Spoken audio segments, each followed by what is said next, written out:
పైసా release అయింది already 3 days అయిపోయింది. Finally అంటే ఇంతకాలం ఎదురు చూసిన తర్వాత ఇప్పుడు ఫైనల్లీ థియేటర్స్కి వచ్చి మీరు కూడా ప్రేక్షకులు చూడగలుగుతున్నారు. మొన్నటిదాకా మేము మాత్రమే చూడగలిగాం.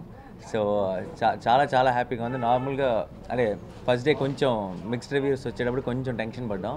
అయితే వంశీ గారితో తర్వాత మాట్లాడిన తర్వాత అది ఆయన సినిమాలు అన్నింటికి మురారికి నిన్నే పిల్లడితో కూడా మిక్స్డ్ రివ్యూస్ అంట. సో అందుకే నేను ఇమీడియట్గా థియేటర్కి వెళ్ళి చూశాను. అండ్ ప్రేక్షకులు ఎంజాయ్ చేసిన విధానం చూస్తుంటే అసలు ఇంకా పిచ్చి ఆనందం వచ్చేసి ఇమీడియట్గా బలవంతంగా అంటే వంశీ గారికి థియేటర్లో సినిమాలు చూసి అలవాటు లేదంటే కాదు థియేటర్లోనే చూడాలి, ప్రేక్షకులతో పాటు చూడాలని చెప్పి వాళ్ళు బలవంతంగా తీసుకెళ్ళాను.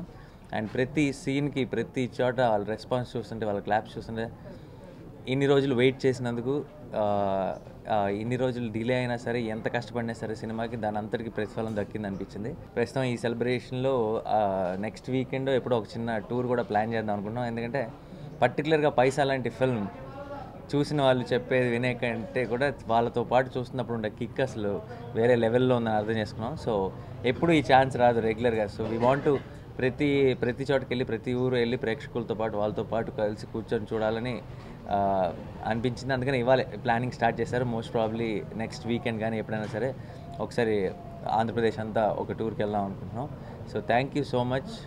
నా ఫీలింగ్ వెరీ పర్సనలైజ్డ్ ఎమోషన్స్ తోటి జనరల్గా సినిమాలు ఉంటాయి. అలా కాకుండా ఒక సోషల్ కాన్సెప్ట్ మీద ఒక టాపిక్ మీద డిస్కస్ చేస్తూ ప్రజెంట్ సినారియోని సినిమా షేప్లో చాలా తక్కువ సినిమాలు ఉంటాయి. అలాంటి రేర్ జానర్లోకి ఉన్నాయి సినిమా. సో మా ప్రయత్నం మేము చేసాము. రకరకాల ప్రాబ్లమ్స్ వల్ల డిలే అయ్యింది. ఫైనల్గా రిలీజ్ అయింది. రెస్పాన్స్ చాలా పాజిటివ్గా ఉంది. సూపర్ హిట్ అని చెప్పలేను కానీ డెఫినెట్గా డే బై డే ఇంకా చాలా బాగుంటుంది. 100% ఫస్ట్ యూనివర్సల్ పాయింట్ ప్లస్ రెగ్యులర్గా వెళ్లకుండా ఒక చిన్న డిఫరెంట్ లేదా ఎగ్నిస్ట్ ట్రెండ్ వెళ్ళిన సినిమా. ప్లస్ మాస్ ఎమోషన్స్ లాంటివి మిస్ అవ్వకుండా ఉన్న సినిమా, ఫార్ములాలు మిస్ అవ్వకుండా ఉన్న సినిమా, ఎంటర్టైన్మెంట్ ఉన్న సినిమా. డబ్బు ఎక్కడెక్కడ తిరుగుతుందో, ఎక్కడెక్కడైతే డబ్బు ప్రభావం ఉందో, డబ్బు ఎఫెక్ట్ ఉందో ఆ ఏరియాల్లో డబ్బు గురించిన టాపిక్లో సీన్లు జరుగుతాయని చెప్పాను. సో పాలిటిక్స్లో కూడా పార్టీ జంపింగ్లు లేకపోతే ఇప్పుడు రకరకాల ఏమేమి జరుగుతున్నా ఆ చండాలం అంతా చూపించలేదు. ఓన్లీ డబ్బు వరకు వాళ్ళు ఎంత ప్లే చేస్తున్నారు, ఎలా ప్లే చేస్తున్నారు, దేనికోసం ప్లే చేస్తున్నారు అనేది చెప్పి ఇప్పుడు నుంచైనా ఎలక్షన్ అనగానే గెలవాలనేది ఉంటుంది. ఏ టైం నుంచి అయినా సరే దాని గురించి కదా, అందులో డబ్బు ఎలాగ ప్రమేయం అవుతుంది, ఎవరెవరు ఎంత ఖర్చు పెడదాం అనుకుంటున్నారు, ఎందుకు ఖర్చు పెడదాం అనుకుంటున్నారనే చెప్పాను. నేను చెప్పాల్సిన అవసరం లేదు కదా. ఈ మధ్య మన స్టేట్ అంతా కూడా జరుగుతున్న ఇష్యూ కదా. కోర్టులు ఒక చోట డబ్బు వెళ్తుంది, ఇంకో చోట ఈ డబ్బు ఖర్చు పెడుతున్నారని చెప్తున్నారు. సో ఇది చాలా రెగ్యులర్. ప్రతి ఎలక్షన్స్లో మనం కొంచెం క్లోజ్గా అబ్జర్వ్ చేస్తే ఏ పార్టీ వాళ్ళు ఎంత స్పెండ్ చేస్తున్నారు, ఏమేమి స్పెండ్ చేస్తున్నారు, కుంకుమ పన్నులు ఇస్తున్నారా, బంగారు గాజులు ఇస్తున్నారా, పట్టు చీరలు ఇస్తున్నారా, టెలిఫోన్లు ఇస్తున్నారా, ల్యాప్టాప్లు ఇస్తున్నారా, సెల్ ఫోన్లు ఇస్తున్నారా, ఎక్కడికక్కడ దాని మీద వాళ్ళు డబుల్ చేయటం, దాన్ని మళ్ళీ ఇంకోటి చేయటం అనేది జరుగుతుంది. ఇది మెహందీ ఏరియా అనేది oldest profession in the world అంటారు ప్రాస్టిట్యూషన్ అనేది. ఈ వరల్డ్ రోజులు కాదు, అలెగ్జాండర్ టైం నుంచో లేకపోతే మహాభారత రామాయణాల టైం నుంచి కూడా ఉందని, వాళ్ళు కొత్తగా పుట్టింది కాదు. అది రకరకాల షేపుల్లో ఉంటుంది. ఒకప్పుడు మెహందీ బజార్ లాగా ఉంది, ఇప్పుడు కొంచెం హైటెక్ వ్యభిచారం గుట్టు రట్టు అని వేస్తుంటారు కదా మీరే. సో రకరకాల ప్లేసుల్లో జరుగుతుంది, రకరకాల షేప్స్లో. అది ఎగ్జాక్ట్గా మనకు తెలియదు. ఇది అనేది యుద్ధమితంగా చెప్పలేం. అలాంటిది ఒక ఊహ ఇలా ఉండుండొచ్చు బహుశా అని బాంబే కామాటిపుర ఇన్స్పిరేషన్తో చేసింది. వాళ్ళ తాలూకు జనరల్గా ఎప్పుడు ముస్లిం కుర్రోళ్ళు అనేది రెగ్యులర్గా జరుగుతుంటారు. అది నిజంగా ఒక పెయిన్ఫుల్ ఈవెంట్. ఒక్కటి తప్పుకి అక్కడ ఉన్న వాళ్ళందరినీ, ఆ ఏజ్ గ్రూప్ పీపుల్ అందరిని తీసుకెళ్ళిపోయి ఇంట్రాగేట్ చేయటం, కొట్టడం, దాని మీద వాళ్ళ మదర్సు ఫాదర్సు వాళ్ళ కన్సర్న్ పీపుల్ ఎవరైనా పోలీస్ స్టేషన్కి వచ్చి దెబ్బలాడటం అనేది regular thing in old city.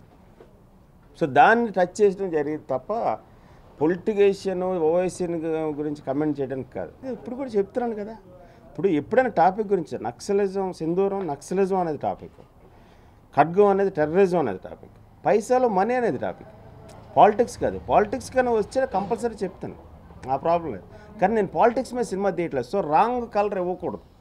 నేను సడన్గా నేను ఎవరినైనా క్రిటిసైజ్ చేస్తున్నాను సినిమా మొదలు పెడితే ఆడియన్స్ అందరూ ఆ పాయింట్ ఆఫ్ వ్యూలోకి వెళ్ళిపోతారు. అది కాదు, డబ్బు గురించే మాట్లాడుతున్నప్పుడు అని చెప్పి దానికోసం నేను అవి రాకుండా జాగ్రత్త తీసుకుంటున్నాను. Next cinema is completely family entertainer. అలాంటి చోట ఇలాంటి పనులు చేయకూడదు. అవి అందంగా ఉంటాయి. అక్కడ కూడా ఇప్పుడు మురారిలో శృంగారం కూడా చాలా అందంగానే చూపించారు. అలాగ ఒక కుటుంబ తరహాగా ఫ్యామిలీ అందరూ కూర్చుని చూడగలిగేలాగా ఆ ఎమోషన్ ఉంటుంది. అక్కడ కూడా ఫస్ట్ నైట్ చూపించాను, బట్ తెలుసు కదా ఎలా చూపించానండి. ఇంత చేసినా తీసుకెళ్ళి అందులో 45 కోట్ల రూపాయలు ఒక ఎన్జిఓకి చారిటీ కింద ఇస్తాడు. అది పర్టికులర్గా తను ఎవరి కోసం అయితే ఫైట్ చేసి లైఫ్ రిస్క్ తీసుకున్నాడో ఆ అమ్మాయిలాగా మిగతా అమ్మాయిలు ఎవరు అవ్వకూడదనే నోట్ పెడతాడు దాని మీద. అది ఎందుకంటే డబ్బును డిస్ట్రాయ్ చేయాలి, డబ్బును కరెక్ట్గా యూజ్ చేసాడు. అందులో తనకు కావాల్సిన తను తీసుకున్నాడు, మరీ సెయింట్లా కాకుండా. సర్వీస్ ట్యాక్స్ అని జనరల్ రెగ్యులర్గా ఉండే తెలుగు సినిమాలు లేని ఫార్మాట్లో కూడా తీయటం వల్ల ఒకటి పాయింట్ వైజ్ ఎప్పుడు మన వాళ్ళు ఫాదర్ చచ్చిపోవటం లేకపోతే లవర్ తోటి ఇదైతే అమ్మాయి వాళ్ళ ఫాదర్ పేరెంట్స్ వాళ్ళు ఇతను చంపేయడానికి ట్రై చేయటం, ఇలాంటి ఒక ఫక్తు క్లీషే ఎపిసోడ్స్ మీద ఎలిమెంట్స్ మీద సినిమాలు జరుగుతున్న రోజుల్లో చాలా తక్కువ సినిమాలు ఇలాంటి ఒక బ్రేవ్ పాయింట్స్ మీద, యూనివర్సల్ పాయింట్స్ మీద, సొసైటీకి ఉపయోగపడే పాయింట్స్ మీద, టాపిక్స్ మీద సినిమాలు తీయటం ఒకటి.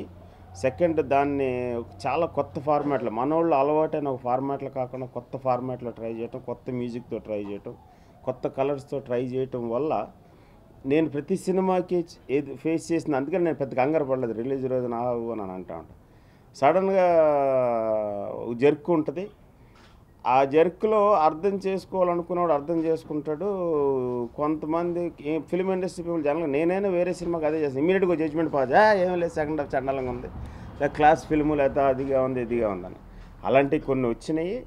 స్లోలీ నాకు తెలుసు ఒక 2-3 రోజులు అది కూడా సెటిల్ అవుతుందని. డెఫినెట్గా ఇంకా మచ్ బెటర్ రిపోర్ట్ వింటాం. ఈ సినిమా చాలా రోజులు ఉంటుంది. మనకి కూడా మన మధ్య మన సినిమాలు చేస్తున్న వాళ్ళతో కూడా విలని చేయించవచ్చు, భయపెట్టించవచ్చు అనేది నా ఉద్దేశం. అది బ్రహ్మాండంగా ప్రూవ్ అయింది రాజా రవీంద్ర వాళ్ళు. ఎందుకంటే రాజా రవీంద్ర ఇంతవరకు 20 సంవత్సరాలు చేస్తున్న ప్రతి సినిమాలోనూ నవ్వుతూ కనిపిస్తాడు. సో తనకి నాకు పరిచయం 10 ఏళ్ళ దగ్గర నుంచి ఉంది. ఎప్పుడు కనపడి ఏంటి సార్ ఏదైనా క్యారెక్టర్ ఉందని అంటూ ఉంటాడు, అడగటం కూడా అలాగే అడుగుతూ ఉంటాడు. ఎప్పుడో అప్పుడు ఇస్తాను, ఇస్తే మాత్రం అది నీకు మోస్ట్ మెమరబుల్ క్యారెక్టర్ అవుతుంది, నీ జీవితం పాడైపోద్ది అక్కడ నుంచి అని చెప్పాను క్లియర్గా.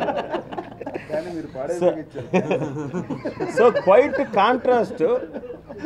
ఎప్పుడూ నవ్వుతూ చూసావు కదా, ఇంత చిన్నదానికి కూడా జోక్ వేసేస్తుంటాడు. ఎప్పుడూ అలాగ నవ్వుతూ ఉండే ఒక యాటిట్యూడ్ క్యారెక్టర్ ఉండే మనిషితోటి అంత సీరియస్ క్యారెక్టర్ పుల్ చేయాలంటే అతని కెపాసిటీ అండి. సో మన తెలుగు ఇండస్ట్రీలో ఇంకా ఎంతమంది ఉన్నారు ఇలాంటి ఆర్టిస్టులు. చెప్పాల్సిన తర్వాత మన డెక్కన్ సినిమా, హైదరాబాద్ డెక్కన్ సినిమా అనేది ఒకటి ఉంది కదా, మన హైదరాబాద్ నవాబ్స్, అంగ్రేజీ ఇవన్నీ జరుగుతూ ఉంటాయి. ఒక సపరేట్ మార్కెట్, సపరేట్ ఫీల్డ్ ఉంది. ఆ డెక్కన్ సినిమాల్లో ప్రముఖ పాత్రధారులు ఆయన ఆర్కే, మన తబర్రు, ఆ లోబో అనేవాడు, ప్లస్ రాజు శ్రీవాస్తవ్. వాళ్ళు కూడా ఈ సినిమాలో మెయిన్ స్ట్రీమ్లోకి చేశారు. వాళ్ళకి కూడా చాలా మంచి రెస్పాన్స్ వచ్చింది. వాళ్ళకి తెలుగు సరిగ్గా రాదు, అయినా సరే కష్టపడి పాపం మేము రకరకాల హింసలు పెట్టి ఆ హైదరాబాద్ తెలుగుతో చేయించాను. అది కూడా చాలా బాగుంది. అందరికీ నమస్కారం. పైసా మూవీ చాలా హ్యాపీగా ఉంది.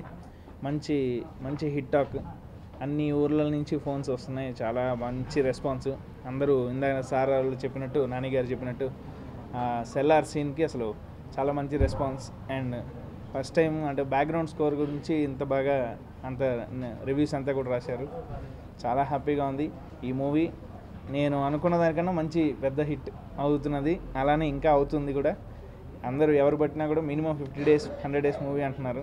చాలా సంతోషంగా ఉంది. ఈ సినిమా ఇంకా చాలా పెద్ద హిట్ అయ్యి అందరికీ ఉప్పాల గారికి బాగా డబ్బులు రావాలని కోరుకుంటున్నాను.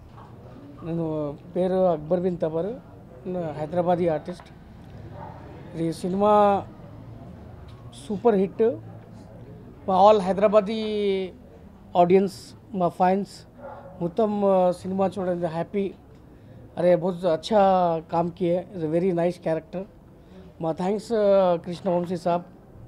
అంటే పొలిటికల్ పార్టీస్ మధ్యలో ఒక అన్కన్వెన్షనల్ పార్టీ, కామన్ మ్యాన్ కోసం అని చెప్పి వచ్చిన ఒక ఆమ్ ఆద్మీ పార్టీ లాగా ఇప్పుడున్న కన్వెన్షనల్ మూవీస్ మధ్యలో ఒక unconventional film, little different, digest అవడానికి టైం పడుతుంది. సక్సెస్ రూట్లో డెఫినెట్గా చాలా దూరం వెళ్ళే సినిమా. కామన్ మ్యాన్ ఐడెంటిఫై చేసుకుని తను ఐడెంటిఫై చేసుకునే అవకాశం ఉన్న క్యారెక్టర్లో చేసిన నాని సూపర్ పర్ఫార్మెన్స్ ఈ సినిమాలో. వంశీ గారు ఎప్పటి నుంచో వంశీ గారిని మంచి క్యారెక్టర్ ఇమ్మని అడుగుతా ఉన్నా. సార్ నేను ఆర్టిస్ట్ అవుదామని వచ్చాను ఇక్కడికి, మీలాంటి డైరెక్టర్ చేతిలో పడితే మంచి వేషాలు వస్తాయి సార్ అని.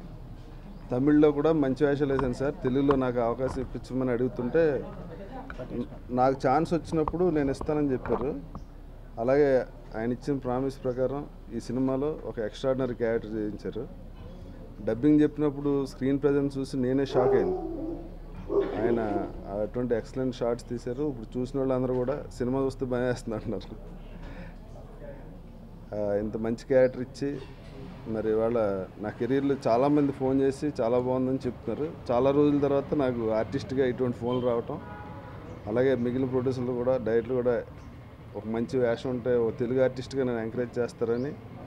అలాగే ఈ సినిమాకి వంశీ గారు ఎంత కష్టపడి చేశారో, అలాగే నాని కూడా ఆయనకి ఎలా కావాలంటే అలా పెర్ఫామ్ చేసి ఈరోజు ఈ సినిమా నాకు పేరు వచ్చినా ఎవరో పేరు వచ్చినా సినిమా బాగుంటేనే వస్తుంది, ఎవరు ఎంత కష్టపడ్డా.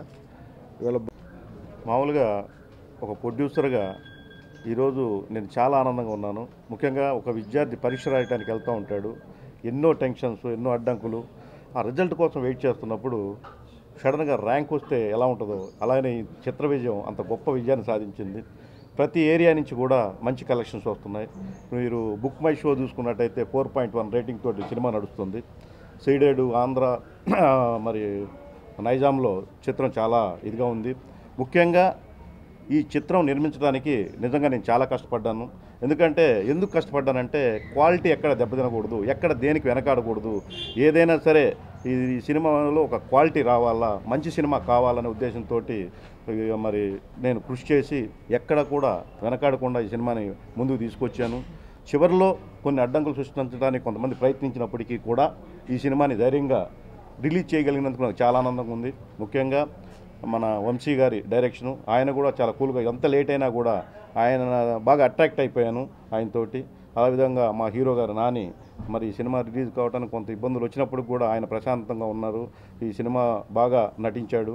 ఈ సినిమాలో ఆయనకు మంచి పేరు వచ్చింది. ముఖ్యంగా మా సాయి కార్తిక్ గారికి ఈ సినిమాకి ఒక ప్రాణం ఈయన మ్యూజిక్. యాక్చువల్గా ఈరోజు సాయి కార్తిక్ గురించి అందరూ చాలా ఫోన్లు చేసి నన్ను అడుగుతూ ఉన్నారు. అదేవిధంగా హీరోయిన్స్ మా టబరు, మా ఆర్కే, రాజా రవీంద్ర గారు, వీళ్ళే కాకుండా ముఖ్యంగా నన్ను వెన్నంటి ఉన్నటువంటి నా స్టాఫ్, మా మేనేజర్లు, మా క్యాషియర్లు, వీళ్ళందరూ కూడా నేను ఎన్ని కష్టాల్లో ఉన్నా నా వెనకున్నారు.